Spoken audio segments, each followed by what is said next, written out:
2025 সালের HSC English first paper যারা তোমরা একেবারেই কম পড়াশোনা করেছো 80+ মার্ক কিভাবে পাওয়া যায় এই টেকনিকগুলো আমি এই ভিডিওতেই অ্যাপ্লাই করছি। তাহলে তোমরা এই ভিডিওটি টেনে টেনে না দেখে খুব মনোযোগ সহকারে লক্ষ্য করো।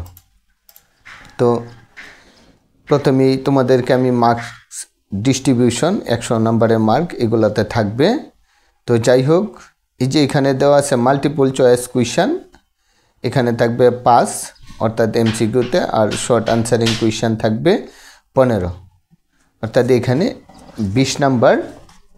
এই যে এই সিন প্যাসেজ থেকে থাকবে এই 20 নাম্বারের ডিরেকশন আমি এখন তোমাদেরকে দিচ্ছি, লক্ষ্য করো। তো তার আগে আমি যে প্যাসেজগুলো দিয়েছি তোমাদের এই ইম্পর্টেন্ট কয়েকটা প্যাসেজ পড়ে নিবা। এই যে সুবিধার্থে তোমাদের এই যে এখানে 8টি ইম্পর্টেন্ট প্যাসেজ দিয়েছি, সেগুলো তোমরা পড়বা। আশা করি সেখান থেকে কমন পড়ার খুবই সম্ভাবনা আছে। তারপরে লক্ষ্য করো, প্রথমত হচ্ছে যে কোয়েশ্চেন নাম্বার 1, সবচেয়ে বেশি যেটা লক্ষ্য করতে হবে খাতাটাকে সুন্দরভাবে গুছাইতে হবে। এই যে কোয়েশ্চেন নাম্বার 1 যেটা আছে অর্থাৎ এমসিকিউ, সেখানে তোমাদের যে 5 নাম্বার, প্রথমতই হচ্ছে পরীক্ষা যখন শুরু করবে প্রথমেই এই কোয়েশ্চেন নাম্বার 1 লিখে এই যে 5টা নাম্বার দিয়ে ব্ল্যাঙ্ক রেখে দিবা। সেখানে তোমাদের যদি সহজ মনে করো তাহলে আনসারটা করবা, আর না হয় ফাঁকা রেখে দিবা। অর্থাৎ কলম কখনোই বন্ধ থাকবে না এই 3 ঘন্টা পরীক্ষার মাঝে। আর কেন ফাঁকা রাখবা আমি এই পরবর্তী ডিরেকশন আমি দিচ্ছি। তবে এই 3 ঘন্টার মধ্যে অবশ্যই ব্রেনে কাজ করার মতো সুযোগ আসবে, তো বুঝতেই পেরেছ। তো ভিডিওতে সব ডিরেকশন দেওয়া যাবে না, বাকিটা বুঝে নিতে হবে। তো যাই হোক, কলম যাতে বন্ধ না থাকে তাহলে তোমরা সেকেন্ড কোয়েশ্চেনে যাবা, অর্থাৎ কোয়েশ্চেন নাম্বার 2তে অ্যান্সারিং কোয়েশ্চেন। আর তার আগে যে কোয়েশ্চেন নাম্বার 1 কীভাবে খাতাটা গুছিয়ে লিখবা সেই ডিরেকশানটা আমি দিচ্ছি। এই যে ABCD দিয়ে তারপরে প্রথম অংশে ব্র্যাকেট রাখবা, তারপরে এই যে নাম্বার, যে নাম্বার সঠিক সেটা নাম্বারটা তোমরা অ্যাড করবা, এবং এই নাম্বারগুলো এক সোজা থাকবে। এখন প্রথমেও যদি এই যে নাম্বারে ব্র্যাকেট এনে 3 নাম্বার যে সঠিক এই যে ওয়ার্ডটা এমসিকিউর এই যে 3 নাম্বারও যদি ব্র্যাকেট দেও তাহলে স্বচ্ছতা দেখা যাবে না, খাতাটা একদম পরিষ্কার দেখা যাইতে হবে। তো যাই হোক, ঠিক এই সিরিয়ালে এক সোজা নাম্বারগুলো থাকবে। তো যেটা সঠিক এইটার নাম্বারগুলো এক সোজা থাকবে, আর এই যে ওয়ার্ডগুলো যে লেখা হচ্ছে এটা এক সোজা থাকবে, তাহলেই খাতাটা অনেক সুন্দর দেখা যাবে। তো যাই হোক, তারপরে লক্ষ্য করো এই যে সিন প্যাসেজ থেকে এমসিকিউ আনসার করার নিয়ম যেটা, সেটা আমি তোমাদেরকে একটু বুঝিয়ে দিচ্ছি যাতে তোমরা আনসারটা করতে পারো। একটা কোয়েশ্চেনে সাধারণত 3 ধরনের কোয়েশ্চেন হয়। ফিল ইন দ্য গ্যাপ, অর্থাৎ গ্যাপ থাকবে, অথবা এইখানে এই সিমিলার ওয়ার্ড অথবা সিনোনিম অ্যান্টোনিমের ওয়ার্ড অর্থাৎ বিপরীত শব্দ সমার্থক শব্দ, এটা দিয়েও এখানে কোয়েশ্চেন আসতে পারে। Are finding A real meaning, অর্থাৎ একটা ওয়ার্ডের প্রকৃত মিনিং কোনটা সেটা। তাছাড়া তোমরা যদি এই এমসিকিউ এর প্রপার জানতে চাও তাহলে এই যে এইচএসসি ইংলিশ অল প্লেলিস্টে গিয়ে দেখবা যে কিভাবে এমসিকিউর আনসার করতে হয়। যাই হোক, 2 মিনিটের মধ্যে সংক্ষিপ্ত আলোচনা করছি এমসিকিউ কিভাবে তোমরা আনসার করবে। তো এই যে নাম্বারে দেওয়া আছে নেলসন ম্যান্ডেলা স্ট্রাগল ফর, অর্থাৎ নেলসন ম্যান্ডেলা সংগ্রাম করেছিল, কিসের জন্য সংগ্রাম করেছিল, অর্থাৎ এক কথায় প্রশ্নের উত্তর, ফিল ইন দ্য ব্ল্যাঙ্ক। তো প্যাসেজ তো তোমরা সবাই পড়বাই, আমি সংক্ষিপ্ত সময়ের জন্য ভিডিওটা লেন্থি হয়ে যাবে, এই জন্য সংক্ষিপ্ত আকারে বুঝিয়ে দিচ্ছি, পড়ে নিবা।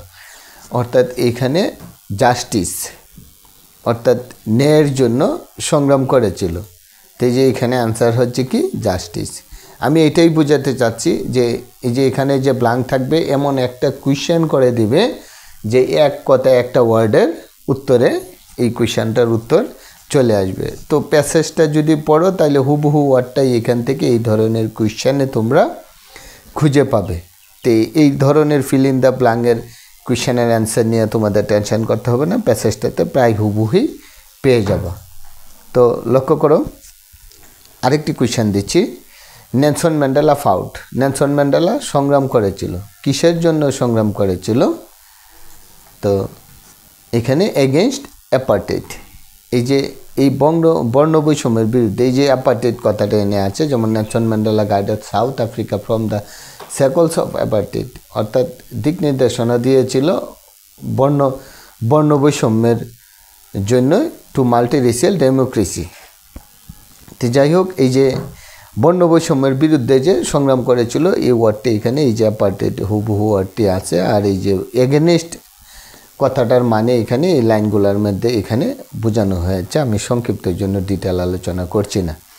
তারপরে লক্ষ্য করো, যে প্যাসেজটি রিডিং পরে সামঞ্জস্যপূর্ণ ওয়ার্ড বা ওয়ার্ডগুলো খুঁজে বের করে অপশান সিলেক্ট করতে হবে। তাহলে এই যে একদম সংক্ষিপ্ত আকারে এই ধরনের যে ব্লাঙ্কের যে কোয়েশ্চনটা আসবে সেটা তোমরা হুবহুই পেয়ে যাবা। ক্লিয়ার? তারপরে দেখো 3টা অংশ দিয়েছিলাম, যে finding synonym or similar word. এই সিমিলার ওয়ার্ড থেকে যদি কোয়েশ্চেন করে তাহলে তোমরা অপশনগুলো দেখে বুঝতে পারবে যে দ্য ওয়ার্ড অ্যাপার্টেড রেফার টু, বর্ণ বৈষম্য কি স্থানান্তর করে, এই যে ডিসক্রিমিনেশন বৈষম্য। একটু ওয়ার্ড সম্পর্কে একটু আইডিয়া থাকলে তোমরা সেই অ্যান্সারটাও তোমরা করতে পারবা। আর বিপরীত শব্দ, এটা তোমাদের ওয়ার্ড মিনিং জানা থাকতে হবে, তবে সিমিলার থেকে করলে তোমরা প্যাসেজটা একটু পড়লে আনুমানিক করে তোমরা সেই অ্যান্সারটা করতে পারবে। সুতরাং ভয়ের কোনো কারণ নাই, সেই অ্যান্সারটাও তোমরা করতে পারবে।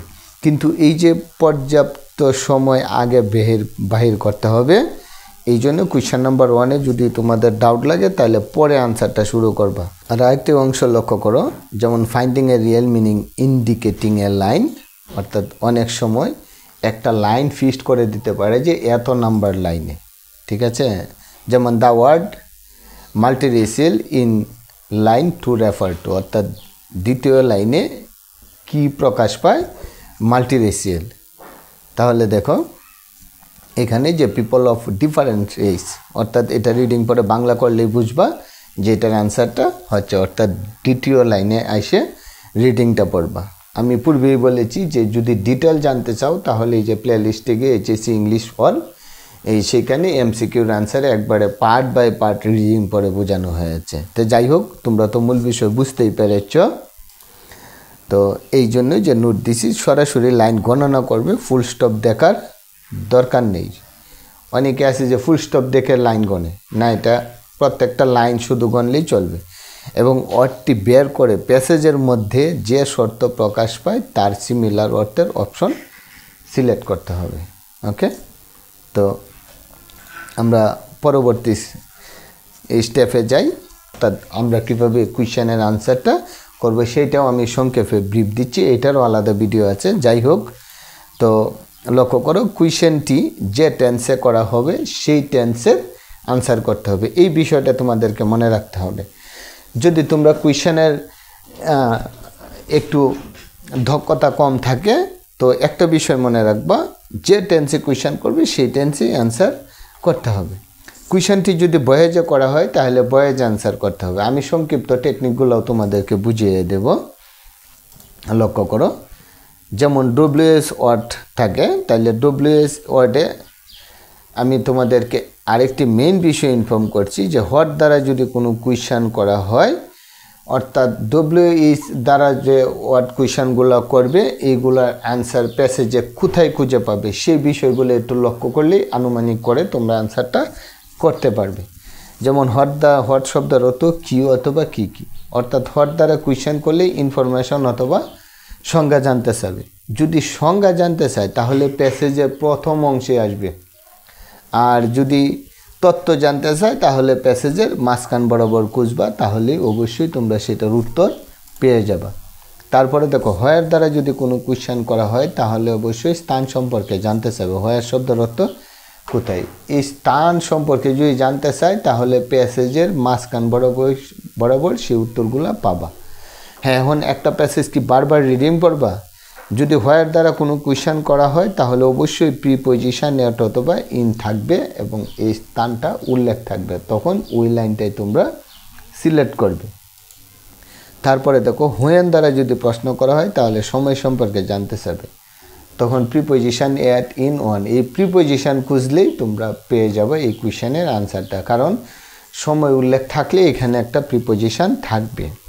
আর সেইগুলাও সাধারণত মাঝখান বরাবরই পাওয়া যায় প্যাসেজের উত্তরগুলা। তো এই যে এই প্রিপজিশনটা দিয়ে সেখানে সময় উল্লেখ থাকবে। তো হো দ্বারা যদি কোনো কোয়েশ্চেন করা হয় তাহলে ব্যক্তি সম্পর্কে জানতে চাইবে, তাহলে ব্যক্তির নাম উল্লেখ থাকবে অথবা দ্য গভর্নমেন্ট অথবা দ্য অথরিটি সেখানে উল্লেখ থাকবে। তো যাই হোক, তারপরে দেখো হোম, হোম মানে কি খাকে, অথবা ব্যক্তি অথবা কর্তৃপক্ষ, সেটাও একই সিস্টেমে। আর হোজ দ্বারা প্রশ্ন করলে মালিকানা, যেমন মাই, হিজ, হার, ইউর, আওয়ার, দেয়ার, এই সব উল্লেখ থাকবে, থাকার পরে যে ওয়ার্ডগুলো দিয়ে সেন্টেন্সটি উল্লেখ থাকবে। আর হয় দ্বারা যদি কোনো কোয়েশ্চেন করা হয় তাহলে কারণ সম্পর্কে জানতে চাবে, সেটা নির্দিষ্ট স্পেসিফিক বিষয় সম্পর্কে জানবে, সেটাও প্যাসেজের মাঝ বরাবরই তোমরা এই অ্যান্সারের উত্তরগুলা পেয়ে যাবে। আর হুইচ দ্বারা কোন, সেটাও নির্দিষ্ট অর্থেই যে কোনটি, এই বিষয়টি সম্পর্কে জানতে চাবে। তো যাই হোক, কোয়েশ্চেন থেকে কোয়েশ্চেনের আনসার কীভাবে করতে হয় আমি এখন সেই সিস্টেমটা তোমাদেরকে আমি এখন বুঝিয়ে দেব। আর এইগুলা রিডিং পড়লেই চলবে, হ্যাঁ, তোমরা রিডিং পড়ে নিও, বাকিটা এমনি তোমরা বুঝতে পারবে কোনটা সম্পর্কে কীভাবে প্রশ্ন থেকে প্রশ্নের উত্তর লিখবে আমি সেই সিস্টেমটাই দেখাচ্ছি। অর্ধেক উত্তর অনায়াসই হয়ে যাবে, আর বাকি সিস্টেমটাও বুঝিয়ে দিচ্ছি, লক্ষ্য করো। যেমন who was Nelson Mandela, Nelson Mandela কে? What is the idol of Mandela, ম্যান্ডেলার আদর্শ কী? তাহলে লক্ষ্য করো, এই যে প্রথমে সাবজেক্ট বসবে, কারণ প্রশ্ন করলে ওয়াট কোয়েশ্চন তো একটা থাকবেই, যদি ওয়াট কোয়েশ্চন দিয়ে কোয়েশ্চন করা হয় ওয়াট কোয়েশ্চনটা বাদ দিয়ে দিতে হবে, আর উত্তর তো অ্যাফার্মেটিভেই দিতে হবে। প্রশ্ন করার জন্য তো অক্সিলারি ভার্বটা আগে দেওয়াই থাকে, তাইলে ওয়াট কোয়েশ্চনের পরে অক্সিলারি ওয়ার্ডটার পরেই তো সাবজেক্ট থাকবে, আর এই সাবজেক্টটা প্রথমেই বসিয়ে দিব, অর্থাৎ নেলসন ম্যান্ডেলা। তারপরে এই অক্সিলারি ভার্বটা নিয়ে পরে বসিয়ে দিব যে নেলসন ম্যান্ডেলা ওয়াজ, তারপরে উত্তরটা এই প্যাসেজ থেকে বাহির করবে। আর আরেকটি বিষয় তোমাদেরকে বলি, কোয়েশ্চেন যখন করবে এই কোয়েশ্চেনের ওয়ার্ড অবশ্যই প্যাসেজে হুবহু পাবা, মোস্ট অফ দ্য কোয়েশ্চেনই। তো তোমরা এই ওয়ার্ডগুলো বাহির করার পরেই এখানে যদি কোয়েশ্চেনের প্যাটার্নটা ঠিক করে ফেলো, তখন একটা আনুমানিক করে ওয়ার্ড বসাইলেও এই কোয়েশ্চেনের অ্যান্সারটা সাধারণত হয়ে যায়। এবং টিচাররা যখন খাতা দেখে তখন বিশেষ করে এই যে এই প্যাটার্নটাই লক্ষ্য করে যে টেন্সটা ঠিক আছে কিনা। তারপরে দেখো what is the ideal of Mandela, তাইলে the ideal of Mandela is, তারপরে প্যাসেজ থেকে বাহির করে নেবে। তারপরে কিভাবে প্যাসেজ থেকে আরও ডিটেল বাহির করতে হয় সেটার ভিডিও আছে, সেই ভিডিওটা প্লেলিস্ট থেকে বাহির করে তোমরা দেখে নিতে পারো চাইলে। তারপরে লক্ষ্য করো, why did Nelson Mandela fought, Nelson Mandela কেন যুদ্ধ করেছিল। এখন লক্ষ্য করবে যে ডিড দ্বারা যদি কোনো কোয়েশ্চন করা হয় তাহলে ভার্বের ফার্স্ট ফর্ম, আর ডো দ্বারা যদি কোনো কোয়েশ্চন করা হয় তাহলে ভার্বের প্রেজেন্ট ফর্ম বসাবা।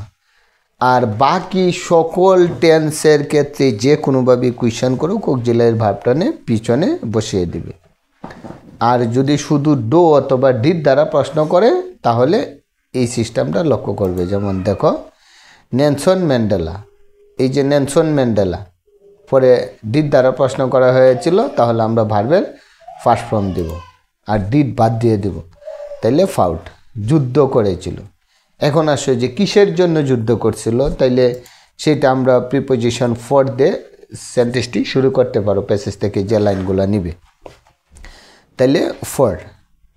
তো আরেকটা বিষয় লক্ষ্য করবে যে প্যাসেজ থেকে যখন লাইনটা নিবে ফর দেওয়ার পরে, তাহলে যে লাইনটি নিবে এটা সাবজেক্ট বাদ দিয়ে ভার্বটা নিবা, ভার্বটা নিয়ে প্রিপোজিশন থাকলে ভার্বের সাথে আইএনজি যোগ করতে হবে, ভার্ব আইএনজি পরে বাকি অংশটা লিখে ফেলবে, তাহলেই সেটার অ্যান্সার হয়ে যাবে। আবার আরেক সিস্টেমে অ্যান্সার করতে পারো, টু দিয়ে ভার্বের প্রেজেন্ট ফর্ম লিখে বাকি অংশটা লিখে ফেলবে, দেখবে যে মিলে যাবে। আর টিচাররা শুধু এইটাই ফলো করবে, প্রথমত এই যে নেলসন ম্যান্ডেলা ফাউট, যুদ্ধ করেছিল, এই যে ভার্বের ফর্মটা এখানে মেনটেন করেছে কিনা।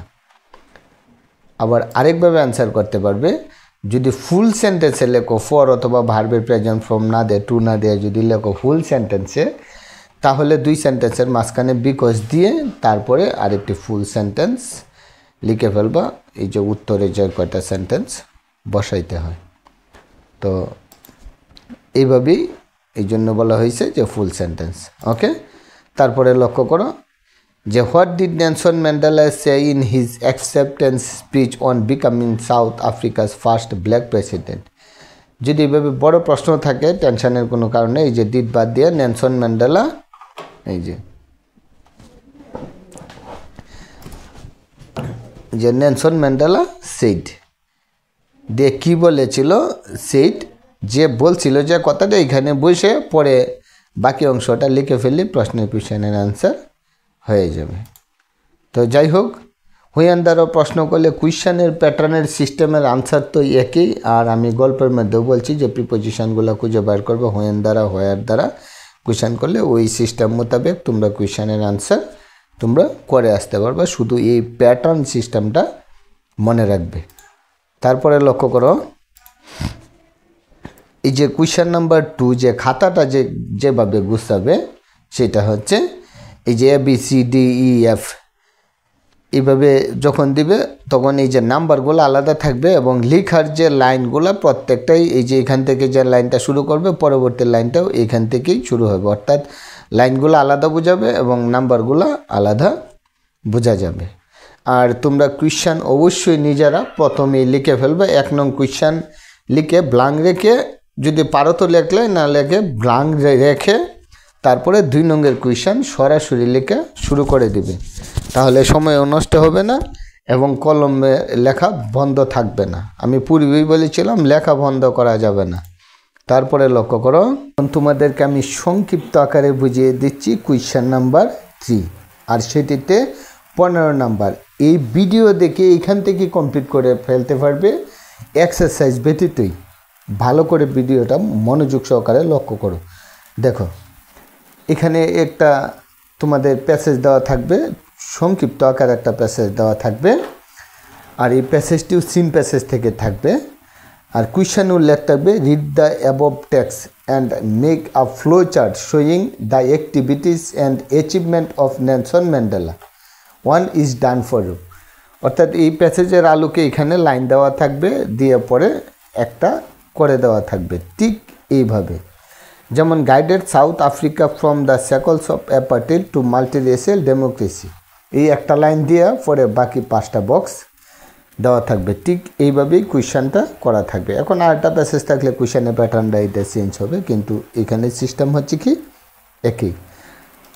এই ফ্লো চার্টটি ফিল আপ করতে একদম সহজ কিছু রুলস ফলো করবা। যেমন এই বক্সের মধ্যে যা লিখবা একটি ফ্রেজ হবে, অর্থাৎ কয়েকটি ওয়ার্ডের সমষ্টি। এখানে এই সেন্টেন্স থেকে সাবজেক্ট দেওয়া যাবে না, তাইলে আবার ফ্রেজ হবে না। যাই হোক, নো ফুল সেন্টেন্স, অর্থাৎ ফুল সেন্টেন্স লেখা যাবে না যে এই সাবজেক্ট সহ শুরু করে ফুল স্টপ পর্যন্ত, এটা করা যাবে না। আর ভার্ব দিয়ে স্টার্ট হবে, ভার্ব স্টার্ট অ্যাজ লাইক, অর্থাৎ ভার্বের যে ফর্ম দিয়ে শুরু হবে সেই ফর্ম দিয়েই এই বক্সটা ফিল আপ করতে হবে। আর নো ফুল স্টপ, অর্থাৎ যাই লিখবে সেখানে কোনো ফুল স্টপ দেওয়া যাবে না। আর স্টার্ট ক্যাপিটাল লেটার, অর্থাৎ ক্যাপিটাল লেটার দ্বারা শুরু করতে হবে। নো বক্স নো নাম্বার, অর্থাৎ বক্স অবশ্যই তোমাকে একে দিতে হবে। তো এই যে বলছিলাম যে ভার্বের ফার্স্ট ফর্ম থাকলে ভার্বের ফার্স্ট ফর্ম, আর 2 দিয়ে যদি ভার্বের প্রেজেন্ট ফর্ম দেওয়া থাকে তাহলে যে পরবর্তী যে বক্সগুলো ফিল আপ করবে সেই ভার্বটি নিয়ে 2 দিয়ে পরে ভার্বের প্রেজেন্ট ফর্ম দিয়ে লিখতে হবে। আর ভার্বের সাথে যদি আইএনজি থাকে তাহলে আইএনজি দিয়েই লেখা স্টার্ট করতে হবে। তাহলে লক্ষ্য করো এই যে এখানে একটি লাইন দেওয়া আছে, আমরা সেকেন্ড লাইনটি লিখব। তো সেকেন্ড লাইন এই যে এখানে যে গাইডেড, অর্থাৎ ভার্বের ফার্স্ট ফর্ম দেওয়া আছে, আমরা ফার্স্ট ফর্ম দিয়েই শুরু করব। তাহলে অ্যান্সারটি কীভাবে করতে হয় লক্ষ্য করো। এরকম একটি প্যাসেজ দেওয়া থাকবে আর একটি লাইন দেওয়া থাকবে, আমরা সেটা হুবহু লিখে ফেলব। তারপরে এই যে ভার্বের ফার্স্ট ফর্ম দেওয়া আছে আমরা ভার্বগুলো সিলেক্ট করে ফেলব। আর ভার্ব প্রত্যেকটা সেন্টেন্সেই থাকে, কারণ ভার্ব ছাড়া সেন্টেন্স হয় না। সাবজেক্টের পরের অংশটাই হচ্ছে কি ভার্ব, পরের এই ওয়ার্ডটি।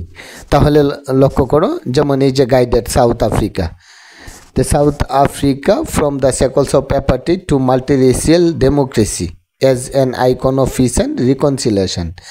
এই যে এখানে একটা সেন্টেন্স শেষ হয়েছে, তারপরে দেখো হো কেম, তাহলে আমরা সাবজেক্ট বাদ দিয়ে কেম রাখবো। এইভাবে ভার্বের ওয়ার্ডটি আলাদা করেছি। এই যে এমবডি, তো দ্য স্ট্রাগল, এই যে এই ভার্বের ওয়ার্ডগুলো আমি বোল্ড করে দিয়েছি তোমাদের বোঝার সুবিধার্থে। তাহলে লক্ষ্য করে এই যে গাইডেড দিছে, গাইডেডের পরে এই যে came to the embody the struggle for justice around the world আমরা এই ফুল স্টপ পর্যন্ত লিখে ফেলবো। তাহলে এই যে সেকেন্ড বক্সটা ঠিক এইভাবেই হবে, এই যে embodied the struggle for justice around the world.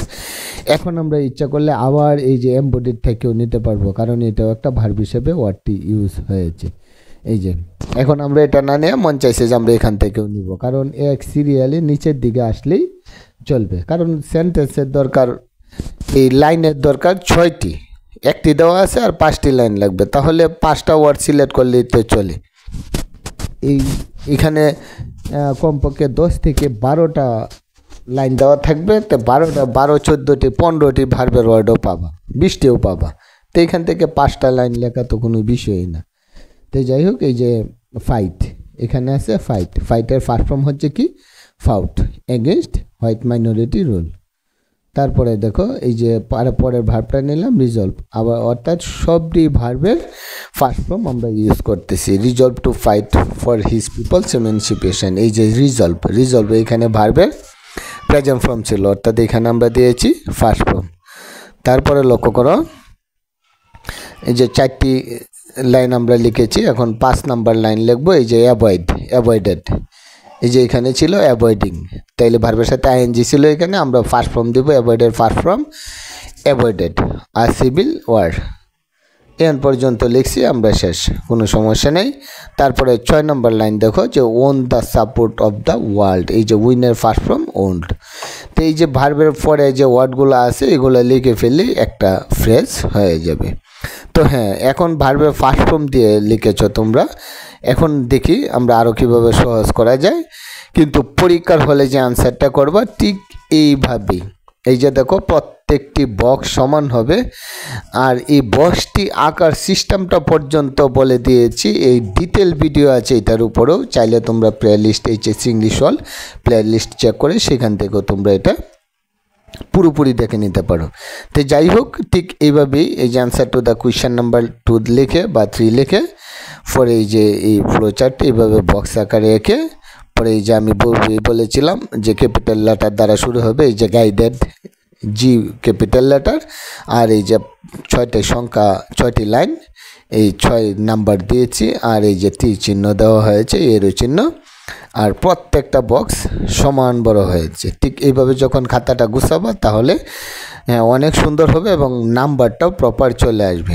তো আরও বোঝার সুবিধার্থে যাতে প্রপার নাম্বারটা চলে আসে, তাহলে এই যে দেখো এই যে এখানে যে বক্সগুলা প্রত্যেকটা বক্সই এই যে ঠিক সমান বড় হবে, আর এই যে এর চিহ্নগুলোও এই যে ঠিক এইভাবে দিয়ে নিবে, তারপরে লেখা শুরু করবে। এখন দেখো এই যে ঠিক এইভাবে, ঠিক আছে।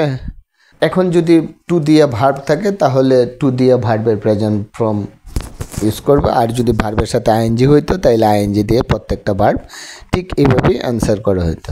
তবে টেনশনের কোনো কারণ নেই, এটা কোনো ধরাবাঁধা নিয়ম নাই যে প্রত্যেকটাই ভার্ব দ্বারা শুরু হইতে হবে।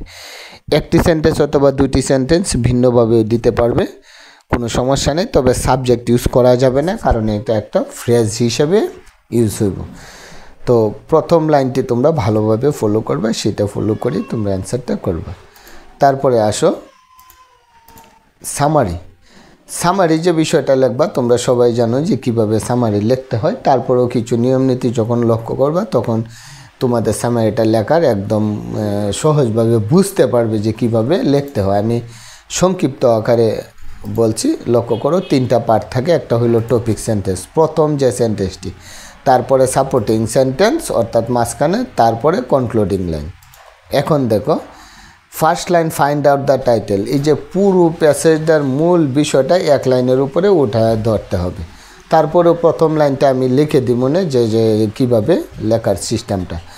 আর supporting sentence story or poem main topic 2-3 line, এই যে মূল বিষয়টা 2-3 লাইনে লিখবে। আর কনক্লুডিং সেন্টেন্স সেন্টেন্স তো সর্বশেষ সেন্টেন্স, প্রথম সেন্টেন্সটা যে সিস্টেমের ক্যাটাগরি লেখা হয় শেষের সেন্টেন্সটাও ঠিক এই সিস্টেমের ক্যাটাগরি লিখবে। তারপরে এই যে ফার্স্ট লাইন যেটা আছে তোমরা এটা মুখস্থ করে ফেলবা, this passage has been written about অথবা this passage is written about. হ্যাঁ, এইভাবেও লেখা যাবে। তো এই প্রথম লাইনটা মুখস্থ করে পরে টপিকের যে মূল বিষয়টা তোমরা আইডিয়া করে একটু লিখে ফেলবে। তো যাই হোক, যদি না বুঝো তো কীভাবে লিখতে হবে তো তোমরা বুঝোই, সেইভাবে অন্তত অ্যান্সারটা করে খাতাটা প্রপার ভরে থুয়ে আসতে হবে, সেখানে কিছু না কিছু নাম্বার আসবে। আর সেকেন্ড লাইন তো মূল বিষয় বলছিলামই যে 2-3 লাইন যোগ করলেই চলবে। আর লাস্ট লাইন হচ্ছে যা এতক্ষণ লেখা হয়েছে তার পুরো অংশ মূল কথা আবার 2-3 লাইনের মধ্যে গুছিয়ে লিখতে হবে। এখন বিষয় হলো যে ওই প্যাসেজ থেকে যদি সামারি আসতো, যে প্যাসেজ থেকে কোয়েশ্চেন করা হয়েছে, তাহলে এই কোয়েশ্চেনের আনসারগুলো বসিয়ে দিলেও মূল বিষয় চলে আসে সাধারণত সামারিতে। তো যাই হোক, পরবর্তী যে কোয়েশ্চেনটি আসতেছে সেটি হচ্ছে with close and without close, অর্থাৎ অপশন দেওয়া থাকবে আর অপশন দেওয়া থাকবে না। সেইগুলা তোমরা যদি এখন ডিটেল জানতে চাও তাহলে এটা ভিডিওটা লেন্থি হয়ে যাবে। তারপরে যদি জানতে চাও তাহলে প্লে লিস্টে চেক করলেই পাবে, সেখান থেকেও তোমরা ভিডিওগুলো দেখে নিয়ে স্ট্রং হইতে পারো। আর বিশেষ করে তোমরা বোর্ড কোয়েশ্চেনগুলো কিছু পড়বা, সেখান থেকে আশা করি কমন পড়বে। আসতেছে রিঅ্যারেঞ্জ, আমি ইম্পর্টেন্ট কিছু রিঅ্যারেঞ্জ এখানে দিয়ে দিয়েছি, সেগুলো পড়ো। তবে পড়ার সিস্টেম হলে এইগুলো খুঁজতে গেলে তো অনেক জায়গায় পাবা না। যখন প্রত্যেকটা বইয়েরই রিঅ্যারেঞ্জগুলো রিডিং পড়বা তখন এই রিঅ্যারেঞ্জগুলো আসলে ভালোভাবে একটু পড়ে নিবা। তারপর আমি সিস্টেমটা একটু দেখিয়ে দিচ্ছি। তো পরীক্ষা সাধারণত 3 ধরনের রিঅ্যারেঞ্জ আসে, যেগুলো হচ্ছে ব্যক্তি জীবনী, আর হচ্ছে শিক্ষামূলক গল্প, আর ঐতিহাসিক ঘটনা বা চলমান বিষয়। তো ব্যক্তি জীবনী যদি আসে তাহলে, আর এর আগে অ্যান্সারের সিস্টেমটা দেখে দিচ্ছি। মনে করে যেটা খাতা ঠিক এইভাবে যে অক্ষরগুলা প্রথম সিরিয়ালে আসবে এই পর্যায়ক্রমে তীর চিহ্ন দিয়ে এইভাবে লিখতে পারো অ্যান্সারটা, অথবা আরেকটা সিস্টেমে লিখতে পারো এই যে প্লাস চিহ্ন দিয়েও লিখতে পারো। তারপরে আরেকটা সিস্টেমে লিখতে পারো এই যে বক্স আকারে দেওয়া 10টা নাম্বার লিখে, অর্থাৎ যত রিঅ্যারেঞ্জ আসবে সংখ্যায় এই সংখ্যাগুলো লিখে পরে অক্ষরগুলো এক সিরিয়ালে লিখে দিলে সেইভাবে লিখতে পারো। তবে সবচেয়ে বেটার পজিশন হয় এই লাস্টেরটা আর এই যে প্রথম সিস্টেমটা, যে কোনো একটা তোমরা ফলো করতে পারো। তো দেখো এই যে ব্যক্তি জীবনী যদি আসে তে লেখার নিয়ম হচ্ছে প্রথম লাইনটা আসবে ব্যক্তির পরিচয়, এই লাইনটা প্রথমে নিয়ে আসবে। আর তারপরের লাইন আসবে জন্ম অথবা বংশ পরিচয়, তারপরে তার পেশা, বিবাহ অথবা শৈশব জীবন কোথায় কাটিয়েছে সেটা আসবে, তারপরে আসবে শিক্ষা জীবন, তারপরে তার যে নাম যেটা অর্জন করেছে অসাধারণ কাজের জন্য যে এই মহান ব্যক্তিত্ববান হয়েছে অর্থাৎ নামি দামি হয়েছে, সেই অসাধারণ কাজের লাইন সিরিয়াল আসবে। আর অ্যাওয়ার্ড মানে কি পুরস্কার, যদি যাকে পুরস্কার দেওয়া হইলে সেই লাইনটা আসবে। তারপরে অন্যান্য কিছু যদি উল্লেখ থাকে, তারপরে সর্বশেষে হচ্ছে কি মৃত্যু, অর্থাৎ মানুষ শ্রদ্ধা ভরে স্মরণ করবে। আমি ডিটেল আলোচনা করছি না, তোমরা যদি রিঅ্যারেঞ্জের ভিডিও দেখতে চাও তাহলে প্লে লিস্ট চেক করে সেখান থেকেও ডিটেল দেখে নিও। তো যাই হোক, সর্বশেষে থাকবে কি মন্তব্য। তারপরে দেখো এই যে গ্রাফ অ্যান্ড চার্ট অথবা পাই চার্ট, সেখানেও 15 নাম্বার থাকবে। তো এইখানে আমি ইম্পর্টেন্ট 9টি গ্রাফের পাই চার্ট দিয়ে দিয়েছি, ইম্পর্টেন্ট দেখে তোমরা সেগুলো পড়ে নিতে পারো। তারপরেও লক্ষ্য করো আমি একটু অল্পতেই বুঝিয়ে দিচ্ছি যে কিভাবে এই গ্রাফ চার্টটি তোমরা বা পাই চার্ট সহজভাবে লিখতে পারো। 2 মিনিটে আমি বুঝিয়ে দিচ্ছি, আর বাকিটা তোমরা এই রিডিং পড়লেই পারবে। আমি আরও কয়েকটি গ্রাফ এবং পাই চার্ট দিচ্ছি, এটি রিডিং পড়লে এক ক্যাটাগরি সিস্টেমে লেখা, রিডিং পড়লেই বুঝতে পারবে। আর সেখান থেকে তোমরা যে কোনো গ্রাফ এবং পাই চার্ট আসুক বানিয়ে লিখতে পারবে।